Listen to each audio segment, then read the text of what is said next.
Hi అందరూ ఎలా ఉన్నారండి? గుడ్ ఈవినింగ్ అండి.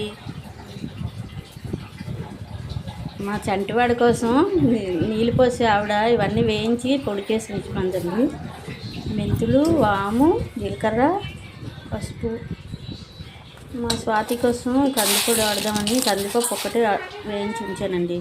పాపం దానికి రోజు ఏ పొడి లేదు, ఏమీ లేదు.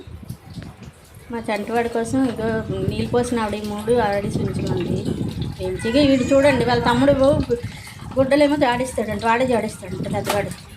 వాళ్ళ తమ్ముడు పాసుకు వెళ్ళిన క్లాతులు వాడు జాడిస్తాడంట. రమ్మంటే అస్సలు నీళ్ళలోంచి రాడండి అసలు. ఇంకా ఏ పొడిలైనా ఆడాలేమో కొంచెం కామెంట్ చేయండి ఎవరైనా, చంటి పిల్లలు ఉన్న వాళ్ళు ఎవరైనా. ఆవిడైతే ఈ 4 వేయించి కొంచెం వేయించి మెత్తగా పొడి ఆడి ఉంచమంటుంది. మీకు చెప్పలేదు కదండి, మా చంటివాడు వచ్చాడండి. మొన్న 21 రోజు ఉయ్యాల్లో వేస్తాను, తొందరగా తీసుకొస్తాను. దానికి కారణం ఉందండి. హాయ్ చెప్తున్నాడండి మా చంటివాడు.